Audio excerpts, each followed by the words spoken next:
Welcome back to the Deep Dive. Today, we are going to talk about something that I think every single one of us feels, probably from the moment we wake up. Oh, for sure. And we're not talking about, being physically tired from a long commute or something. No, not at all. It's a mental fog. It's that buzz in your pocket. The constant notifications. Exactly. That feeling that if you're not checking your feed, you're missing something vital. But then when you do check it, you just feel, I don't know, empty. It's the paradox of the digital age, right? Right. We're more connected than ever, yet we feel more isolated. And the source material we're looking at today, it argues this isn't just an annoyance. It's more than a focus issue. Way more. It's basically saying that all this digital noise is actively hardening our hearts. That is a heavy concept to start with, the idea that our phones are making us heartless. But the person we're profiling today, he's actually doing something pretty unique to fight back. Right. We're doing a deep dive into the work of the Reverend Robert Ketcham. Yes, Father Ketcham. He's the pastor at Christ the King Catholic Church in Comac, and he was just named a 2025 Person of the Year by TBR News Media. And I think it's important to pause there because when you hear Person of the Year for a local figure, you might think, okay, he raised money for a new park or something. Right, which are great things. But the reason for this award is what's really fascinating. It is. It's not for being a good administrator. It's specifically because of how he's navigating this digital deep we're talking The about. citation itself says it's for his ability to open hearts to what minds alone cannot fully fathom, He's doing it through a podcast called Petersboat. which is a great name. Yeah. And we will definitely get into why. But the mission here is what hooked me. You have this, traditional religious figure jumping into the very medium that causes all the distraction. To solve the problem of this modern heartache, It's a paradox, isn't it? Using the digital world to cure a digital sickness. like fighting fire with fire. But that's what we're going to unpack.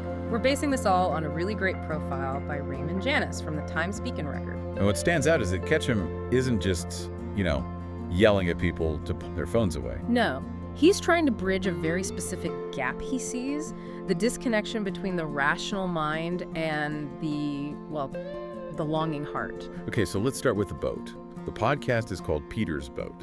And I'm guessing this isn't about a guy named Peter who just likes sailing. No, it's a biblical reference, specifically from the Gospel of Luke.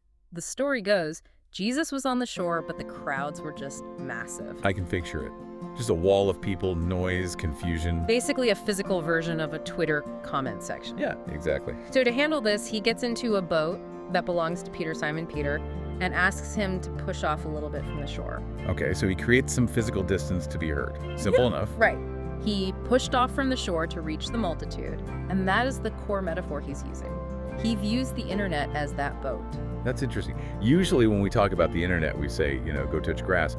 We imply being online as being disconnected from the shore of the real world. And Ketcham agrees with that. He acknowledges that the internet is removed from the physical shores of our actual reality. It's a drift. But, just like in the story, he argues that distance serves a purpose. It allows you to reach the multitude. You only stay on the solid ground at the church building, you miss the crowd. That is a really pragmatic way to look at it. But why start a podcast now? I mean, the space is pretty crowded. Well, this gets into his target audience. Ketcham noticed a specific trend online. A lot of content, particularly aimed at young men, that was trying to interpret religious texts through a narrowly rational lens. A narrowly rational lens. What does that look like? Think about the whole debate bro culture. People who want to win arguments with logic and facts. This idea that if you have the right data, you've solved life. Oh, absolutely. It's treating faith like a math equation. If A plus B equals C, then I've figured out the universe. Precisely. And Ketcham's insight was that this approach just misses the point. He wanted to offer a perspective that is, in his words, not contrary to reason, but moves beyond it. Moves beyond reason. I like that. He's not saying don't think. Exactly. He's saying logic only gets you so far. He believes the human heart longs for mystery, not just another logical proof. If you explain everything away, you starve the heart. You might feel smart for a minute, but you end up feeling empty. And so Petersboat was launched to reintroduce that sense of mystery to an audience that was just drowning in rationality. And it's so interesting to hear him talk about this balance, because when you look at his backstory, which the article covers, Ketcham didn't exactly have a straight line to the priesthood. Oh, not even close. And I think this backstory is crucial to understanding why he's so effective. If you rewind to the turn of the millennium, Robert Ketcham was a recent college grad who was, frankly, a bit lost. The post-grad drift. I think a lot of us can relate to that. The structure disappears and you just float. That was him. He didn't want to teach, which was the obvious path, so he was working odd jobs, caddying, waiting tables. He was even in a band. I love that detail. It just humanizes him so much. Right, just a guy trying to figure it out. And the article paints this picture of a guy who wasn't looking for God, he was just looking for his footing. And this is where the first pivot happens. And it didn't come from a lightning bolt. It came from a high school teacher. Michael Kloberg, a campus minister at St. Anthony's High School. The source material says Kloberg pushed persistently. He just kept nagging Ketcham to try youth ministry. You need that friend sometimes, the one who won't take no for an answer. And eventually, Ketcham caved. And the result was not what he expected. He didn't find this rigid religious structure. He found what he calls unexpected accompaniment. Accompaniment. That's a specific word. It sounds less like leadership and more like friendship. That's exactly it. He describes this group of youth ministers as just funny and kind and cool. He said, "We experienced a lot of joy together." His entry into ministry wasn't driven by dogma. It was driven by the joy of connection. So things are finally looking up. He's found a community, some joy, maybe a path. But then the story takes a really dark turn. It really does. About a year into this youth ministry work, he had a massive health crisis. His lungs collapsed while he was sleeping. While he was sleeping. That's terrifying. It completely derailed his life. The recovery meant he couldn't continue the work he was doing. He was sidelined. That has to be devastating.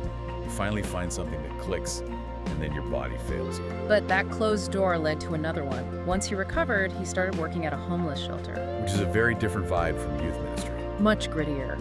And it was during this time that the real spark for his priesthood happened. This involves another priest, a Reverend John McCartney. Right. McCartney was newly ordained at the time. And Ketcham says something really beautiful here. He says, "I saw who he was for the people, and I fell in love with that." Who he was for the people. It wasn't about the theology, it was the role of service. Seeing someone be a rock for others. And that ignited a fire in him to preach. Which leads to what I think is the most profound part of his backstory. He talks about finding mutual love. Yeah, this part really stuck with me too. He talks about telling parishioners, "I love you," and hearing them say, "We love you back." And the key part is, he said, "I didn't want to run, and they didn't want to run." Think about that. For a guy who spent years drifting, avoiding commitment, finding a place where he could express love and receive it without fear, that was it. That was the signal that he was home. So he goes to seminary, gets ordained in 2008, and that brings us back to his philosophy today. He's taken all that life experience and is using it to address this hardened heart issue. And he does this by tackling what he calls disturbing headlines. He knows we're so bombarded with bad news that we just go numb. We have to. Right, you desensitize yourself just to survive the day. Yeah. If you felt the weight of every tragedy you scrolled past, you'd never get out of bed. Exactly. But Ketcham argues that we need to feel.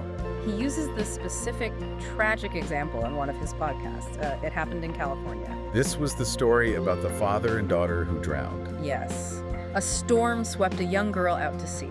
Her father, without hesitating, went in after her.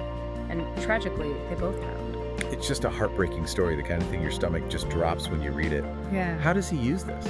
Well, he breaks it down biologically versus spiritually. He points out that the father's mind, his evolutionary programming, is wired for self-preservation. Of course. Every logical neuron in his brain would have been screaming, "Don't go in there, you will die." Right. Logic says survive.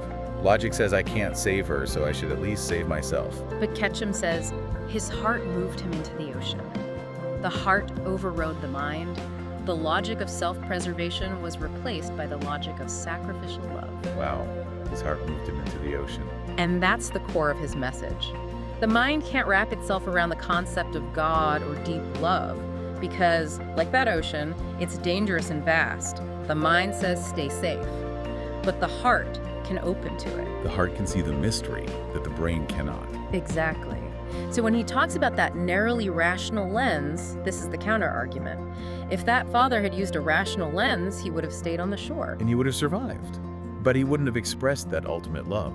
And Ketcham is saying, if we let our digital lives force us into purely rational thinking, we lose the capacity for that kind of heart movement. We become calculators, not humans. Which leads to the analogy that I think is going to stick with our listeners the most, the cell service analogy. Oh, this is brilliant. It's so simple. He compares God or mystery or whatever you want to call it to cellular service. Okay, let's unpack this, because usually cell service is the thing distracting us from the deep stuff. That's the irony. He says, look, cell service is always all around us. The air right now is thick with invisible signals. Wi-Fi, 5G, you can't see them, but they are there. The signal is a constant. But, and this is the key, the signal is useless, it's untapped, unless you do one thing. You have to turn on your reception. You have to engage with it. If your phone is in airplane mode, the signal is still there, it hasn't gone anywhere. But it does you no good. He says a hard heart is like a device with the reception turned off. That is such a good visual. Yeah. The signal is constant, the variable is us. Exactly. He's arguing we're walking around in a world saturated with meaning, just like it's saturated with Wi-Fi. But because of all the ringing and pinging, we've switched our internal reception off. So the podcast, Petersboat, it isn't just about listening to a priest. It's an attempt to help people flip that switch back on. To help them tune in to the frequency that's underneath all the noise. And that is why TBR News Media named him a Person of the Year. It's for his ability to open hearts to what minds alone cannot fully fathom. It's just so relevant. We are data rich and meaning poor.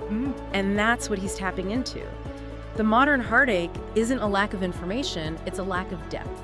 It's a lack of reception to things that aren't just facts and figures. It brings us right back to that image of the boat. He's using the distance of the internet to actually reach people. And he's living proof of it. He had to go through the illness, the uncertainty to tune his own heart. Now he's helping others do the same. It makes you look at your phone a little differently. Maybe it could be a tool for mystery. If you curate what you consume, right, it requires agency. So we're coming to the end of our dive here. We've looked at the boat, the backstory, the tragedy, the signal.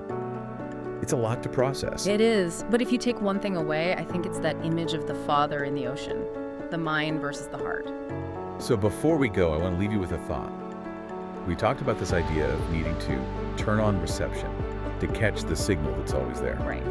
So here's the question for you to carry with you today. If the signal, the meaning, the connection is always around us, what does turning on reception look like for you, practically? Is it putting the phone down? Is it engaging with the difficult stuff instead of scrolling past? And maybe more provocatively, Yeah. is it possible that reason, that logical part of your brain that you prize so much, that helps you do your job, is actually the static that's jamming the signal? Is your need to be right keeping you from being connected? That is a very uncomfortable question. I know I'm going to be thinking about that one for a while. That's it for this deep dive into the digital deep with Reverend Robert Ketcham. Thanks for listening. We'll catch you on the next one. Thank you for listening to that wonderful deep dive with the even more wonderful Reverend Robert Ketcham, and hopefully you were encouraged as you listened to his story. If you'd like to help us continue our work, please feel free to donate to Cash App, $QuestExcel MM. Thank you, and don't forget to like, share, and subscribe.